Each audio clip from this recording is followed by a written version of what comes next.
ओम शांति। आज है 11 सितंबर 2021 और आज के साकार मधुर महावाक्य हम सुनेंगे। मुरली का सार है, मीठे बच्चे सत्य बाप सचखंड स्थापन करते हैं। तुम बाप के पास आए हो नर से नारायण बनने की सच्ची सच्ची नॉलेज सुनने। सत्य बाप सचखंड स्थापन करते हैं और तुम बाप के पास आए हो नर से नारायण बनने की सच्ची सच्ची नॉलेज सुनने। सत्यनारायण की कथा कहो या सच्ची सच्ची नॉलेज सुनने हम आए हैं। प्रश्न है, तुम बच्चों को अपने गृहस्थ व्यवहार में बहुत बहुत संभाल कर चलना है, क्यों? आज बाबा विशेष जो गृहस्थ व्यवहार में रहते हैं उन बच्चों को कुछ बातों का इशारा दे रहे हैं और बाबा ने उसका कारण भी बताया। उत्तर में बाबा ने कहा, क्योंकि तुम्हारी गत मत सबसे न्यारी है, तुम्हारा गुप्त ज्ञान है, इसलिए विशाल बुद्धि बन सबसे तोड़ निभाना है। बुद्धि से तोड़ना है, लेकिन लौकिक रूप से जहाँ निभाना है वहाँ निभाना भी है। अंदर में समझना है हम सब भाई भाई व भाई बहन हैं। बाकी ऐसे नहीं स्त्री अपने पति को कहे तुम मेरे भाई हो, इससे सुनने वाले कहेंगे इनको क्या हो गया। युक्ति से चलना है। ज्ञान मार्ग में बहुत समझ और युक्ति से चलना है। ज्ञान से हमें आंतरिक समझ मिलती है, लेकिन जहाँ संबंध है, निभाने की बात है, वहाँ ज्ञान को किस तरीके से यूज़ करना है वो समझ हमारे अंदर होनी चाहिए। तो बाबा ने कहा आत्मा आत्मा भाई भाई व भाई बहन का संबंध ये हमें बुद्धि से समझना है। एक दूसरे को अगर हम ऐसे कहने लगे या स्त्री अपने पति को ऐसे कहे कि तुम भाई हो, तो इससे तो डिससर्विस हो जाएगी ना। तो समझकर युक्ति से चलना है। ओम शांति। रूहानी बाप बैठ बच्चों को समझाते हैं। रूहानी अक्षर ना कहे, सिर्फ बाप कहें तो भी अंडरस्टूड है, ये रूहानी बाप है। बाप बैठ बच्चों को समझाते हैं। सब अपने को भाई भाई तो कहते ही हैं, तो बाप बैठ समझाते हैं बच्चों को। सबको तो नहीं समझाते होंगे। गीता में भी लिखा हुआ है भगवानुवाच, किसके प्रति? भगवान के हैं सब बच्चे। वह भगवान बाप है तो भगवान के बच्चे सब ब्रदर्स हैं। भगवान ने ही समझाया होगा, राजयोग सिखाया होगा। अभी तुम्हारी बुद्धि का ताला खुला हुआ है। राजयोग और ज्ञान के द्वारा अभी तुम्हारी बुद्धि का ताला खुला हुआ है। तुम्हारे सिवाय ऐसे ख्यालात और कोई के चल न सके। जिन जिन को संदेश मिलता जाएगा वह स्कूल में आते जाएंगे, पढ़ते जाएंगे, समझेंगे। प्रदर्शनी तो देखी, अब जाकर ज़्यादा सुने। प्रदर्शनी में सुनते हैं तो शॉर्ट में सुनते हैं, फिर विस्तार से समझने के लिए सेंटर्स पर आते हैं, तो बाबा कहते फिर और आकर सुनेंगे। पहली पहली मुख्य बात है ज्ञान सागर पतित पावन, गीता ज्ञान दाता शिव भगवानुवाच। उनको यह पता पड़े कि इन्हों को सिखलाने वाला, समझाने वाला कौन है। वह सुप्रीम सोल ज्ञान सागर निराकार है। वह है ही ट्रुथ। वह सत्य ही बताएगा, फिर उसमें कोई प्रश्न उठ ही नहीं सकता। तुमने सब छोड़ दिया ट्रुथ के ऊपर। तो पहले पहले तो इस पर समझाना है कि हमको परम पिता परमात्मा ब्रह्मा द्वारा राजयोग सिखलाते हैं। यह राजाई पद है जिसको निश्चय हो जाएगा कि जो सभी का बाप है वह पारलौकिक बाप बैठ समझाते हैं, वही सबसे बड़ी अथॉरिटी है। तो दूसरा कोई प्रश्न उठ ही नहीं सकता। वह है पतित पावन। वह जब यहाँ आते हैं तो ज़रूर अपने टाइम पर आते होंगे। ऐसे नहीं ना जब भी हमने बुलाया, जिस घड़ी बुलाया वो आ जाएगा। बाबा के आने का भी समय ड्रामा में निश्चित है। तुम देखते भी हो यह वही महाभारत की लड़ाई है। विनाश के बाद वाइसलेस दुनिया होनी है। ये मनुष्य जानते नहीं कि भारत ही वाइसलेस था। बुद्धि चलती नहीं। गोदरेज का ताला लगा हुआ है। बुद्धि को पक्का गोदरेज का ताला लगा हुआ है। उसकी चाबी एक बाप के पास ही है। इसलिए ये किसको पता नहीं है कि तुमको पढ़ाने वाला कौन है। दादा समझ लेते हैं तब टीका करते हैं। टीका माना कोई न कोई कमेंट्स करते हैं, आर्ग्यू करते हैं। टीका टिप्पणी कहा जाता है ना। तो अगर ये समझते हैं कि ब्रह्मा बाबा को देखकर कि ये बोल रहे हैं तो फिर कुछ न कुछ कमेंट्स करते हैं। तो बाबा कहते दादा समझ लेते हैं तब टीका करते हैं, कुछ बोलते हैं। इसलिए पहले पहले ये समझाओ, इसमें लिखा है शिव भगवानोवाच। वह तो है ही ट्रुथ। बाप है ही नॉलेजफुल। सृष्टि के आदि मध्य अंत का राज समझाते हैं। यह शिक्षा अभी तुमको उस बेहद के बाप से मिलती है। वही सृष्टि का रचयिता है, पतित सृष्टि को पावन बनाने वाला है। तो पहले पहले बाप का ही परिचय देना है। कई बार बाबा सेवा के लिए इसी बात का इशारा देते हैं कि जब भी कोई नया आए तो पहले उन्हें बाप का परिचय दो, बाप पर निश्चय बिठाओ, तो आगे फिर वो ज्ञान को सहज समझ सकते हैं। उस परम पिता परमात्मा से आपका क्या संबंध है? वह नर से नारायण बनने की सच्ची नॉलेज देते हैं। ऐसे उनको बातें समझानी है। बच्चे जानते हैं बाप सत्य है, जो बाप ही सचखंड बनाते हैं। तुम यहाँ आए ही हो नर से नारायण बनने। बैरिस्टर पास जाएंगे तो समझेंगे हम बैरिस्टर बनने आए हैं। अभी तुमको निश्चय है हमको भगवान पढ़ाते हैं। कई निश्चय करते भी हैं, फिर संशय बुद्धि हो जाते हैं, तो उनको सब कहते हैं तुम तो कहते थे हमें भगवान पढ़ाते हैं, फिर भगवान को क्यों छोड़ आए हो? अगर किसी ने निश्चय से दूसरों को कहा होगा कि हमको तो भगवान पढ़ाते हैं और वही व्यक्ति संशय में आकर पढ़ना छोड़ दे, तो ज़रूर बाकी लोग पूछेंगे ना कि क्या हुआ। संशय आने से ही भागंती हो जाते हैं, कोई न कोई विकर्म करते हैं। भगवानोवाच काम महाशत्रु है, उन पर जीत पाने से ही जगत जीत बनेंगे। जो पावन बनेंगे वही पावन दुनिया में जाएंगे। यहाँ है ही राजयोग की बात, तुम आकर राजाई करेंगे। बाकी जो आत्माएं हैं वह अपना हिसाब चुकतू कर वापस चली जाएंगी। ये कयामत का समय है। अब यह बुद्धि कहती है सतयुग की स्थापना ज़रूर होनी है। पावन दुनिया सतयुग को कहा जाता है, बाकी सब मुक्ति धाम में चले जाएंगे। उनको फिर अपना पार्ट रिपीट करना है। तुम भी अपना पुरुषार्थ करते रहते हो पावन बन और पावन दुनिया का मालिक बनने के लिए। मालिक तो अपने को समझेंगे ना, प्रजा भी मालिक है।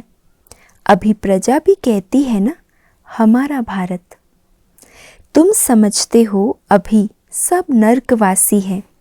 अभी हम स्वर्गवासी बनने के लिए राजयोग सीख रहे हैं।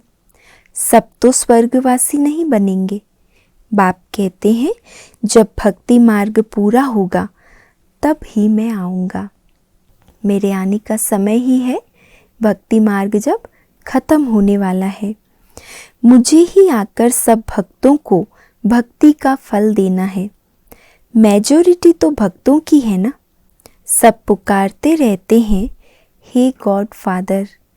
भक्तों के मुख से ओ गॉड फादर, हे भगवान, ये ज़रूर निकलेगा। भक्ति के शब्द ही पुकारने के होते हैं। हे भगवान, ओ गॉड फादर, हे राम, ऐसे पुकारते ही रहते हैं। अब भक्ति और ज्ञान में फ़र्क है। तुम्हारे मुख से कभी हे ईश्वर, हे भगवान नहीं निकलेगा। हम पुकारते थोड़े ही हैं, अभी तो हम प्यार से बाबा को याद करते हैं, क्योंकि हमें पता चल गया जिसको हम हे भगवान कहकर पुकार रहे थे वो तो हमारा पिता है। तो पिता को पुकारने की ज़रूरत नहीं, प्यार से याद करना है। मनुष्यों को तो ये आधा कल्प की प्रैक्टिस पड़ी हुई है।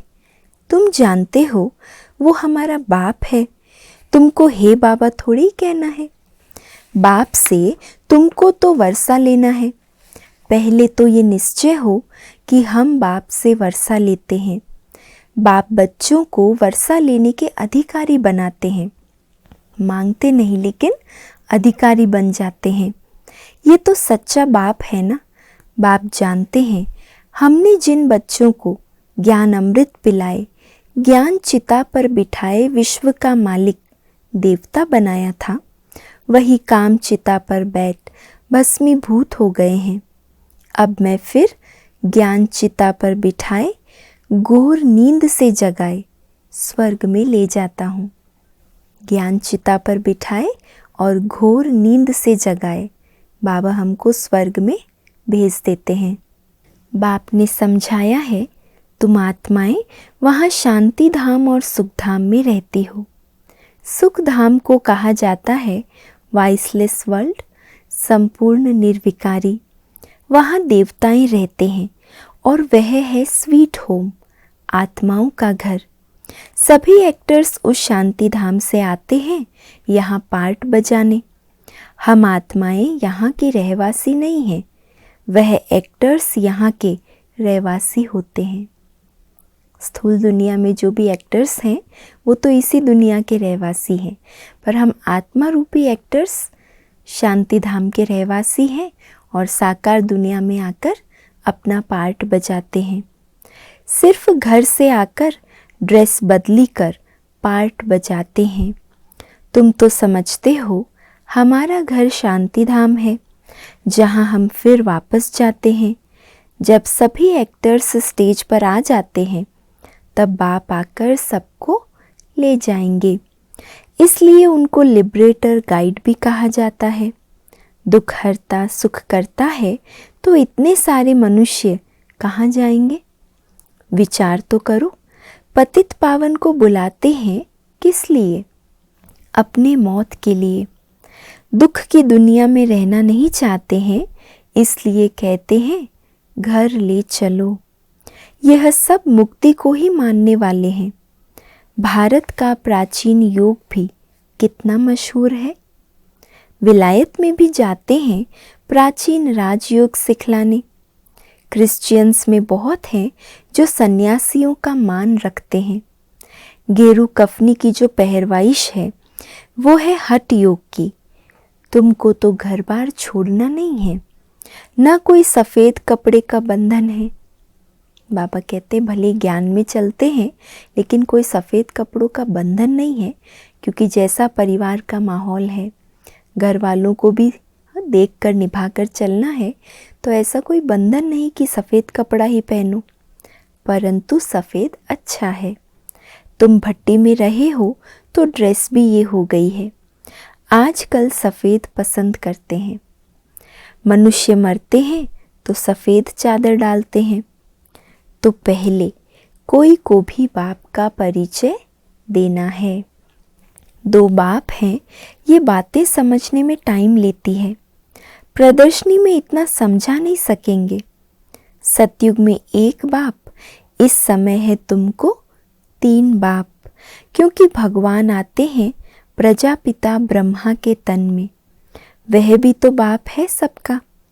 अच्छा, अब तीनों बाप में ऊंच वर्षा किसका है? निराकार बाप वर्षा कैसे दे? वह फिर देते हैं ब्रह्मा द्वारा। ब्रह्मा द्वारा स्थापना करते और ब्रह्मा द्वारा वर्षा भी देते हैं। इस चित्र पर तुम बहुत अच्छी रीति समझा सकते हो। शिव बाबा है, फिर यह प्रजापिता ब्रह्मा, आदिदेव, आदि देवी, ये है ग्रेट ग्रेट ग्रैंडफादर। बाप कहते हैं मुझ शिव को ग्रेट ग्रेट ग्रैंडफादर नहीं कहेंगे। मैं सबका बाप हूँ, ये है Prajapita Brahma. Great great grandfather Prajapita Brahma को कहेंगे, तुम हो गए भाई बहन, आपस में क्रिमिनल असॉल्ट कर न सके। अगर दोनों की आपस में विकार की दृष्टि खींचती है तो फिर गिर पड़ते हैं, बाप को भूल जाते हैं। बाप कहते हैं, तुम हमारा बच्चा बन काला मुंह करते हो। बेहद का बाप बच्चों को समझाते हैं, तुमको यह नशा चढ़ा हुआ हो, जानते हैं गृहस्थ व्यवहार में भी रहना है, लौकिक संबंधियों को भी मुंह देना है। लौकिक बाप को तुम बाप कहेंगे ना, उनको तो तुम भाई नहीं कह सकते, ये भी समझना है ना। लौकिक पिता है तो उनको ज़रूर पिता ही कहना है, ऐसे थोड़ी ही है कि हम उनको भाई भाई कहें। ऑर्डिनरी वे में बाप को बाप ही कहेंगे। बुद्धि में है कि यह हमारा लौकिक बाप है। ज्ञान तो है ना, ये ज्ञान बड़ा विचित्र है। इस ज्ञान में सारी मेहनत आंतरिक और गुप्त है, इसीलिए बाबा कहते बड़ा विचित्र ज्ञान है। आजकल करके नाम भी ले लेते हैं, परंतु कोई विजिटर आदि बाहर के आदमी के सामने भाई कह दो तो वो समझेंगे इनका माथा खराब हो गया है। इसमें बड़ी युक्ति चाहिए। तुम्हारा गुप्त ज्ञान गुप्त संबंध है। अक्सर करके स्त्रियां पति का नाम नहीं लेती हैं, पति स्त्री का नाम ले सकते हैं। इसमें बड़ी युक्ति से चलना है, लौकिक से भी तोड़ निभाना है। बुद्धि चली जानी चाहिए ऊपर। हम बाप से वर्षा ले रहे हैं, बाकी चाचे को चाचा, बाप को बाप कहना पड़ेगा ना। बार बार बाबा इस बात का ध्यान दिला रहे कि जो संबंध है उस संबंध अनुसार निभाकर उसी अनुसार चलना है। बाकी ज्ञान की समझ आंतरिक गुप्त होनी चाहिए, बुद्धि से समझना है। जो ब्रह्मा कुमार कुमारी नहीं बने हैं वह भाई बहन नहीं समझेंगे, जो बीके बने हैं वही इन बातों को समझेंगे। बाहर वाले तो पहले ही चमकेंगे, इसमें समझने की बुद्धि अच्छी चाहिए। इसीलिए बाबा ने पहले भी कहा, बहुत विशाल बुद्धि से सबसे समझकर संबंधों को तोड़कर फिर निभाना भी है। बुद्धि से तोड़ा लेकिन बाह्य रूप से निभाकर चलना है, उन्हें भी संतुष्ट करके चलना है।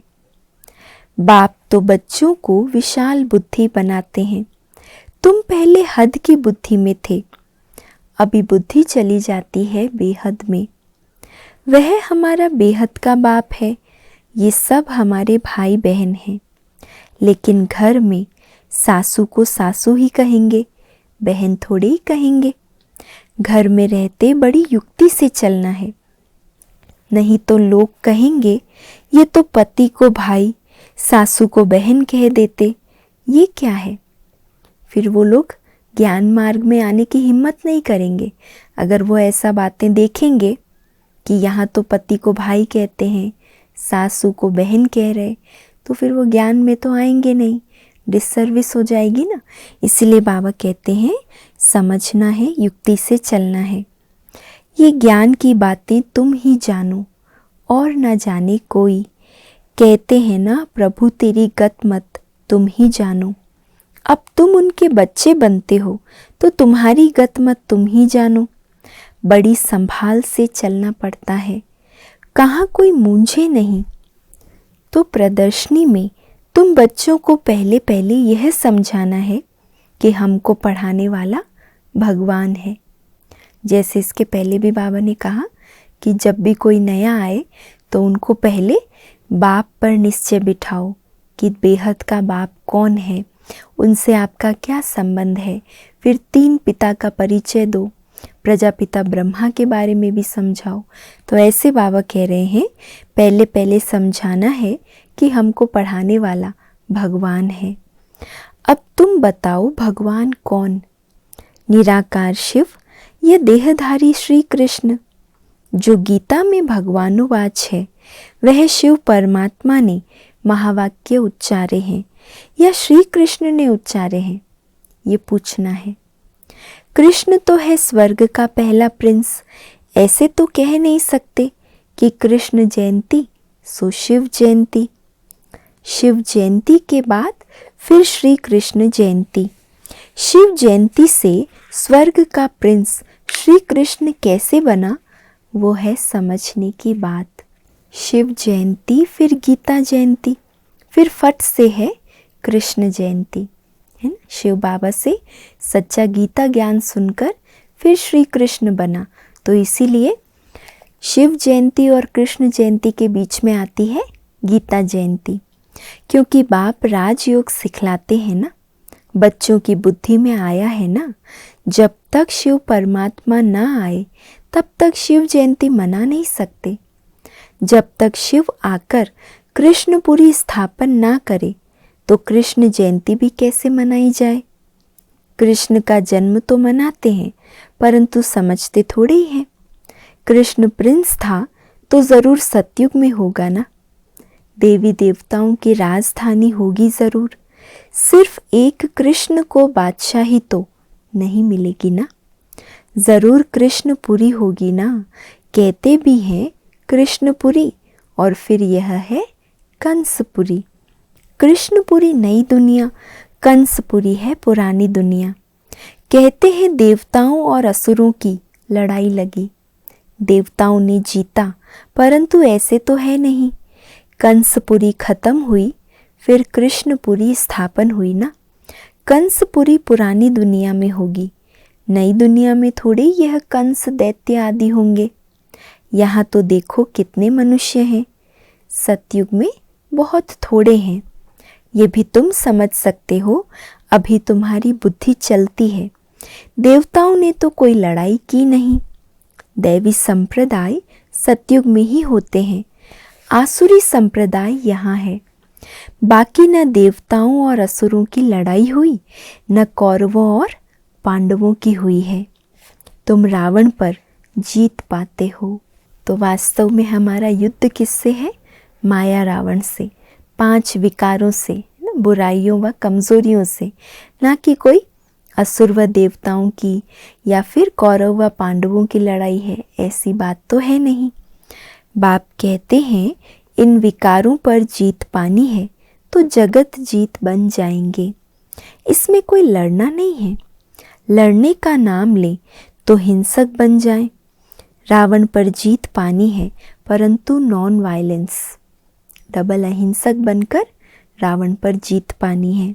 रावण पर जीत पानी है परंतु नॉन वायलेंस, अहिंसक रूप में रावण पर जीत पानी है, हिंसक रूप से नहीं कि एक दूसरे को मार काट कर रावण पर जीत पाएंगे, नहीं। आंतरिक रूप में हमारे विकारों को हमने अगर जीत लिया तो रावण पर भी जीत हो गई। सिर्फ बाप को याद करने से हमारे विकर्म विनाश होते हैं। भारत का प्राचीन राजयोग मशहूर है। बाप कहते हैं मेरे साथ बुद्धि का योग लगाओ तो तुम्हारे पाप भस्म होंगे। बाप पतित पावन है तो बुद्धि योग उस बाप से ही लगाना है, तो तुम पतित से पावन बन जाएंगे। अभी तुम प्रैक्टिकल में उनसे योग लगा रहे हो, इसमें लड़ाई की कोई बात ही नहीं। जो अच्छी रीति पढ़ेंगे, बाप के साथ योग लगाएंगे, वही बाप से वर्षा पाएंगे। जो अच्छी रीति पढ़ेंगे, बाप के साथ योग लगाएंगे, वही बाप से वर्षा पाएंगे। कल्प पहले मुआफिक। जो अच्छी रीति पढ़ेंगे, बाप से पूरा योग लगाएंगे, वही बाप से वर्षा पाएंगे। इस पुरानी दुनिया का विनाश भी होगा, सब हिसाब किताब चुकतू कर जाएंगे। फिर क्लास ट्रांसफ़र हो, नंबरवार जाकर बैठते हैं ना, तुम भी नंबरवार जाकर वहाँ राज्य करेंगे। कितनी समझ की बातें हैं। अच्छा, बाबा ने आज बहुत सारी समझानी दी, कैसे हमें परिवार में युक्ति से चलना है, संभल कर सबसे निभाते हुए चलना है, कैसे नयों नयों को समझाना है। सर्विस की भी बाबा ने बहुत अच्छी युक्तियाँ बताई। इसके बाद बाबा कहते हैं अच्छा, मीठे मीठे सिकी लधे बच्चों प्रति माता पिता बाप दादा का याद प्यार और गुड मॉर्निंग। रूहानी बाप की रूहानी बच्चों को नमस्ते और हम सब रूहानी बच्चों की रूहानी माता पिता बाप दादा को याद प्यार, गुड मॉर्निंग और नमस्ते। आज धारणा के लिए मुख्य सार है। पहला, इस कयामत के समय जबकि सतयुग की स्थापना हो रही है तो पावन ज़रूर बनना है। बाप और बाप के कार्य में कभी संशय नहीं उठाना है। दूसरा है, ज्ञान और संबंध गुप्त है, इसलिए लौकिक में बहुत युक्ति से विशाल बुद्धि बनकर चलना है। कोई ऐसे शब्द नहीं बोलने हैं जो सुनने वाले मूंझ जाए और ही उलझन में आ जाए। ज्ञान के प्रति ऐसे कोई शब्द मुख से नहीं बोलना है। वरदान है आज का, मनमत परमत को समाप्त कर श्रीमत पर पद्मों की कमाई जमा करने वाले पद्मा पदम भाग्यशाली भव। मनमत परमत को समाप्त कर श्रीमत पर पद्मों की कमाई जमा करने वाले पद्मा पदम भाग्यशाली भव। श्रीमत पर चलने वाले एक संकल्प भी मनमत व परमत पर नहीं कर सकते। श्रीमत पर चलने वाले एक संकल्प भी मनमत व परमत पर नहीं कर सकते। स्थिति की स्पीड यदि तेज नहीं होती है तो ज़रूर कुछ न कुछ श्रीमत में मनमत व परमत मिक्स है। मनमत अर्थात अल्पज्ञ आत्मा के संस्कार अनुसार जो संकल्प उत्पन्न होता है वह स्थिति को डगमग करता है, इसलिए चेक करो और कराओ। एक कदम भी श्रीमत के बिना ना हो तब पद्मों की कमाई जमा कर पद्मा पदम भाग्यशाली बन सकेंगे। बाबा कह रहे, एक कदम भी श्रीमत के बिना ना हो तब पद्मों की कमाई जमा कर पद्मा पदम भाग्यशाली बन सकेंगे। स्लोगन है, मन में सर्व के कल्याण की भावना बनी रहे, यही विश्व कल्याणकारी आत्मा का कर्तव्य है। मन में सर्व के कल्याण की भावना बनी रहे, यही विश्व कल्याणकारी आत्मा का कर्तव्य है। और आज का व्यक्त इशारा है, बीज रूप स्थिति का अनुभव करने के लिए एक तो मन और बुद्धि दोनों को पावरफुल ब्रेक चाहिए और मोड़ने की शक्ति भी चाहिए। बीज रूप अवस्था का अनुभव करना है तो दो बातें आवश्यक है। एक तो मन और बुद्धि पर हमारा पावरफुल ब्रेक हो और दूसरा मोड़ने की शक्ति भी चाहिए। इसी को ही याद की शक्ति व अव्यक्ति शक्ति कहा जाता है। अगर ब्रेक नहीं दे सके तो भी ठीक नहीं, अगर टर्न नहीं कर सके तो भी ठीक नहीं। तो ब्रेक देने और मोड़ने की शक्ति से बुद्धि की शक्ति व्यर्थ नहीं जाएगी। होशियार ड्राइवर जहाँ ब्रेक देना है वहाँ सेकंड में ब्रेक भी लगा सके और जहाँ टर्न करना है सेकंड में टर्न भी कर सके तो सेफ खुद भी रहेगा, सामने वाले को भी करेगा। तो बाबा भी यही कह रहे हैं, ब्रेक देने और मोड़ने की शक्ति से बुद्धि की शक्ति व्यर्थ नहीं जाएगी। एनर्जी जितना जमा होगी उतना ही परखने की, निर्णय करने की शक्ति बढ़ेगी।